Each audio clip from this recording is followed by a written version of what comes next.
Olá, amigos, que a paz do nosso Senhor Jesus esteja com todos nós neste momento, hoje e sempre.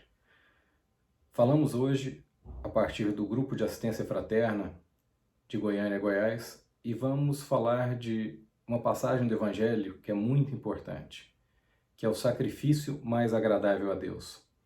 E por que Jesus, naquela época, falou do sacrifício?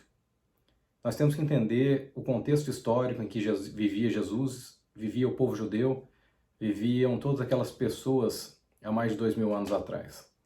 Era muito comum que os crentes, as pessoas fiéis a Deus, levassem sacrifícios ao Senhor. E os sacrifícios eram mais diversos, desde animais para serem abatidos, a grãos, colheitas, dinheiro. Então eram sacrifícios porque se entendia que Deus, naquela época se entendia que Deus desejava que a pessoa sacrificasse algo que fosse importante para ela, que fosse difícil para que ela pudesse então conseguir algo que ela vinha ali no templo pedir a Deus, pedir ao Senhor. E assim realmente se passou durante muitos séculos e muitos séculos e muitos séculos até o advento do cristianismo. E quando Jesus ali chegou, ele disse o seguinte, está em Mateus, no capítulo 5, versículos 23 a 24. Se, portanto, quando colocardes vossa oferenda no altar, vos lembrardes de que vosso irmão tem qualquer coisa contra vós, deixai a vossa dádiva junto ao altar e ide antes reconciliar-vos com vosso irmão. Depois, então, voltai a oferecê-la. Essa passagem curta mostra muitas coisas importantíssimas sobre Jesus, sobre perdão, sobre reconciliação e até mesmo, em última análise, sobre o sacrifício que os judeus faziam. Em primeiro lugar, vamos analisar a questão do culto exterior, ou seja, daquilo que os judeus faziam, de como eles faziam. Jesus não se preocupou com o culto exterior.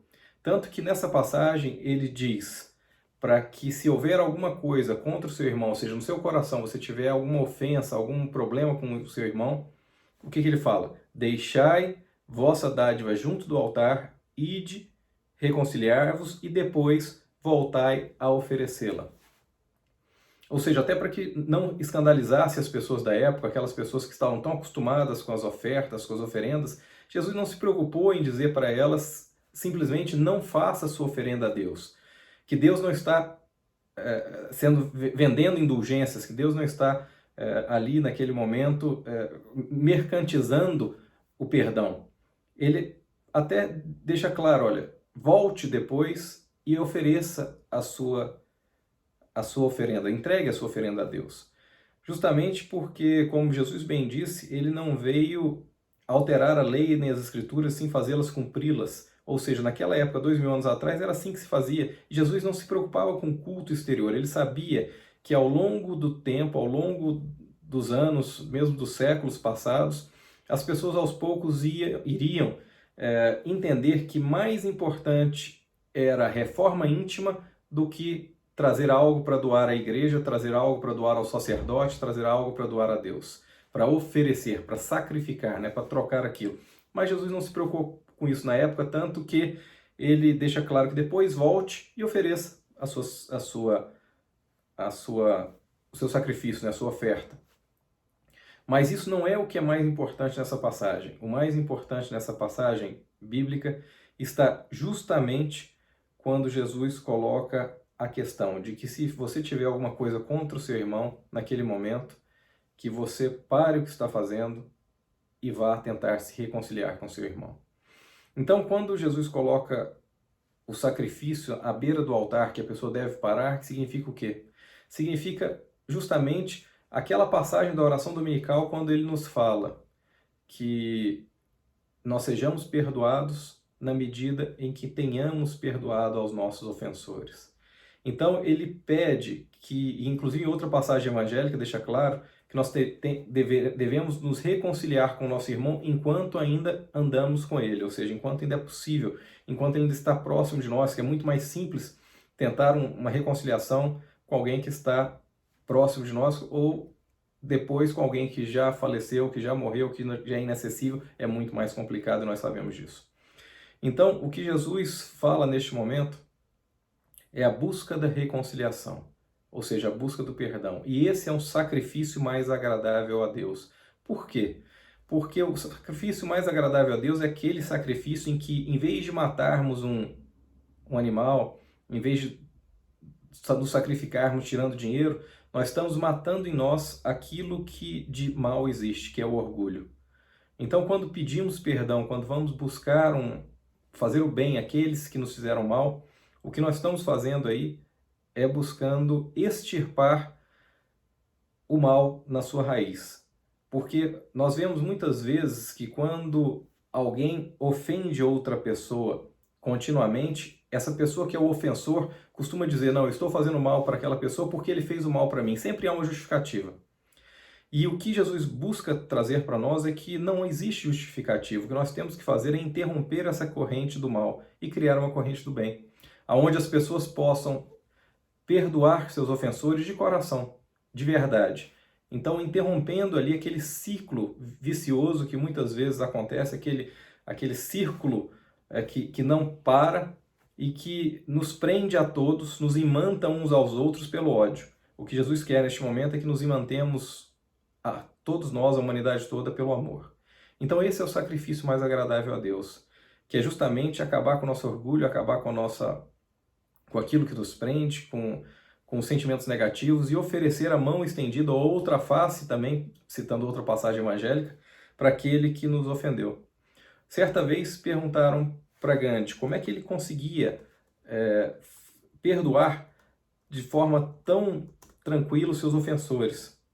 E Mahatma Gandhi disse o seguinte: eu não perdoo a ninguém, simplesmente porque não me ofendo com as agressões.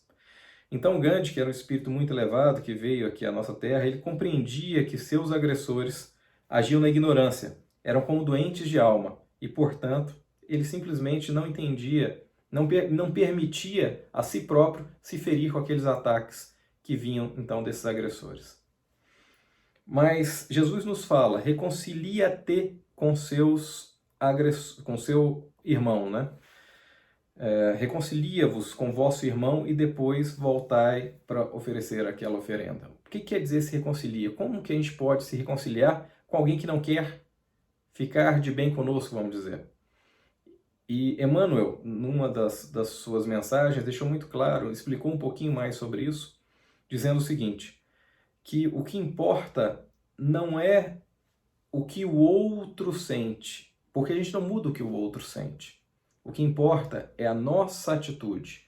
É de verdade nós pedirmos o perdão, fazermos o bem para o nosso irmão, a quem há tempos atrás estaríamos agredindo e que nos agrediu, mas que nós não temos que aguardar que ele efetivamente mude, que ele efetivamente nos perdoe. Até porque muitas vezes esse irmão pode entender, que é o nosso agressor, pode entender que aquele pedido de perdão nosso, ele vem da boca para fora.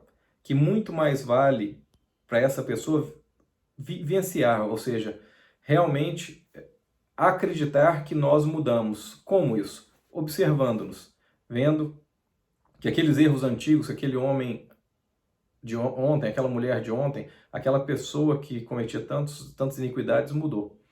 Então o exemplo nosso convence, arrasta. A palavra nem tanto. Então Emmanuel, na sua mensagem, deixa claro que não importa a Deus o que o outro vá pensar de nós, e sim o que nós verdadeiramente sentimos e pedimos a partir dali, aquele perdão. E ainda nessa mensagem, Emmanuel deixa claro que o perdão não remove a necessidade da colheita a partir do plantio que fizemos. Então, se no passado plantamos dor, com certeza em algum momento deveremos colher essa dor, mais ou menos atenuada, porque Jesus já nos ensinou também que o amor cobre uma multidão de pecados.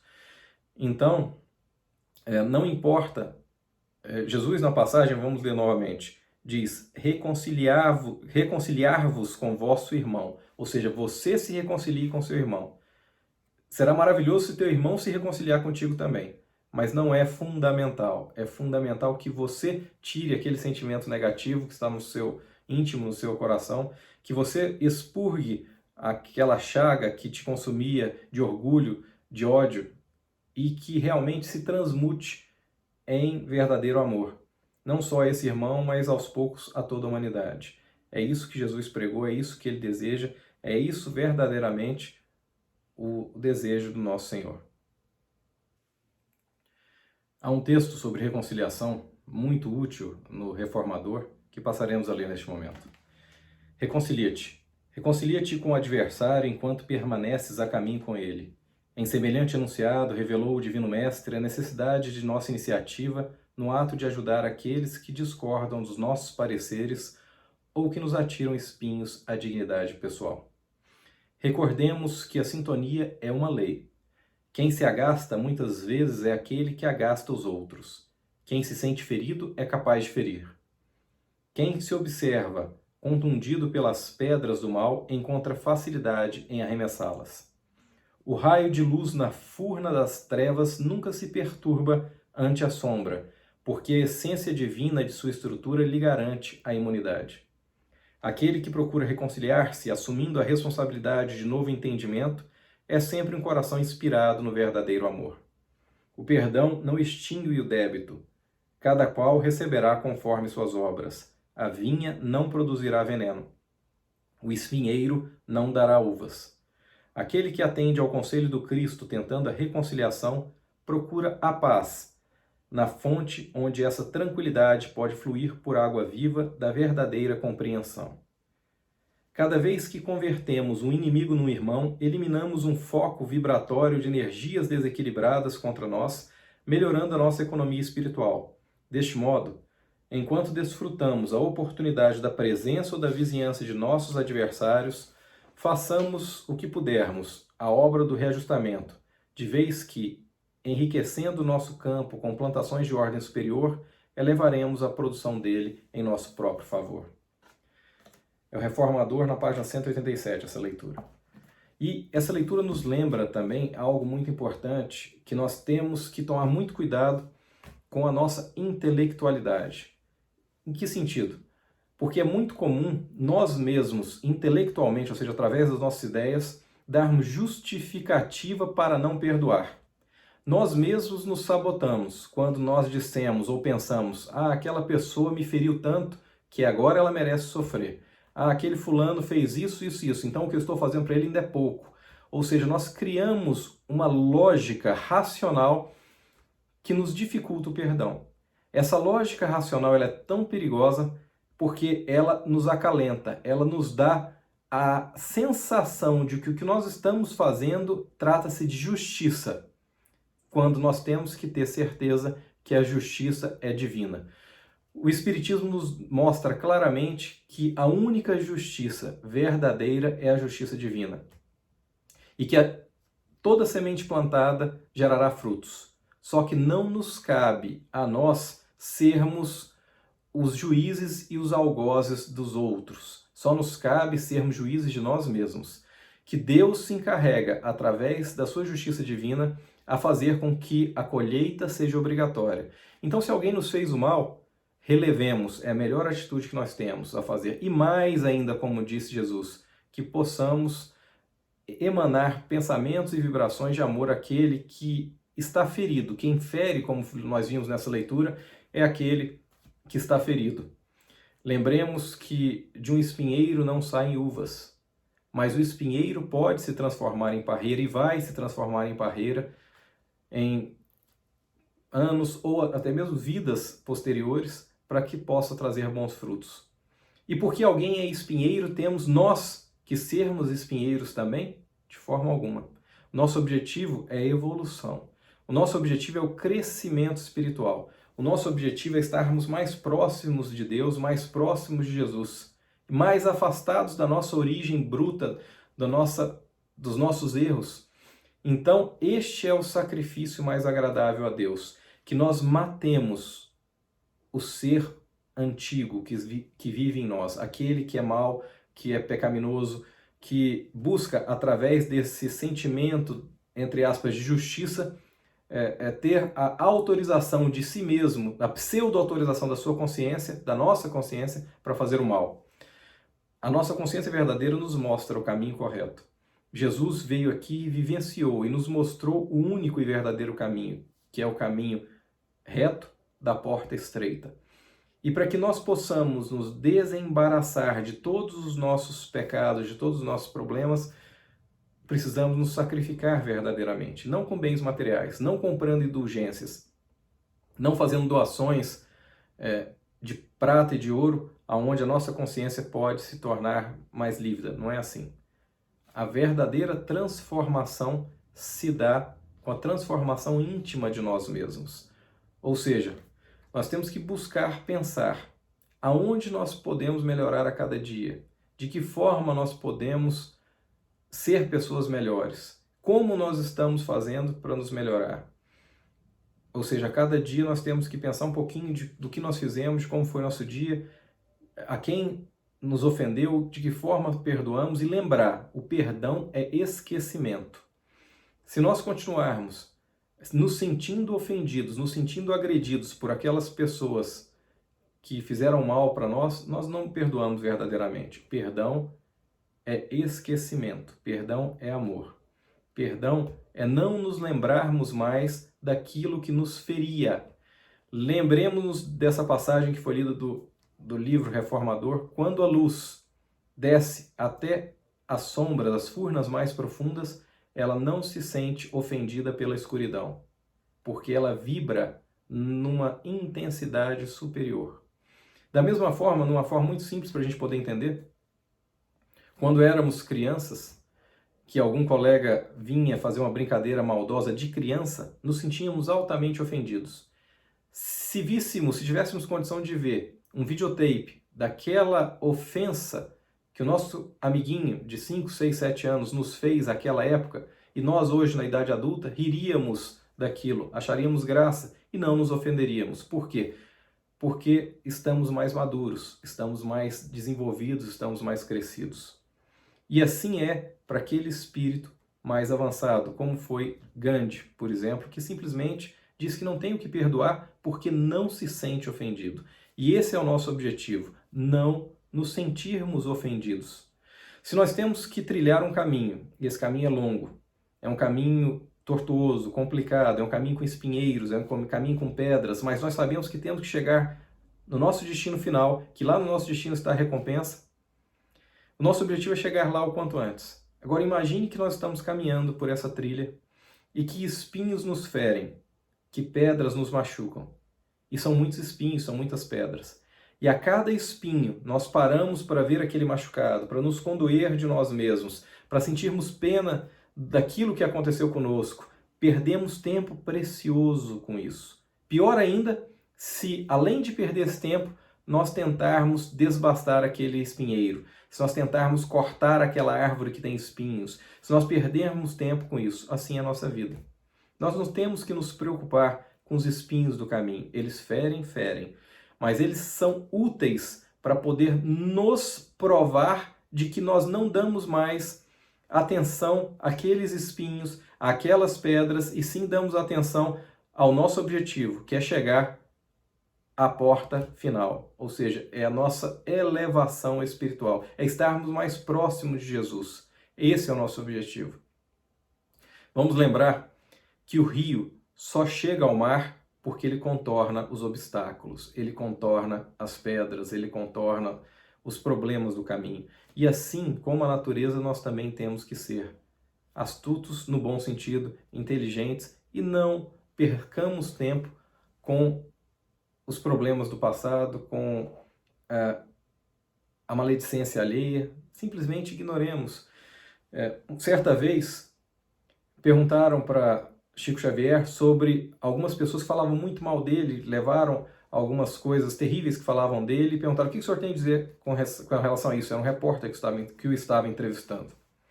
E Chico disse o seguinte: não tem que dizer nada, porque ao mal nada devemos dizer, senão só fazemos com que ele tenha mais força, só fazemos com que ele cresça. Então temos que prestar bastante atenção nessas palavras de Chico, para que não alimentemos o mal. Pelo contrário, que alimentemos o bem.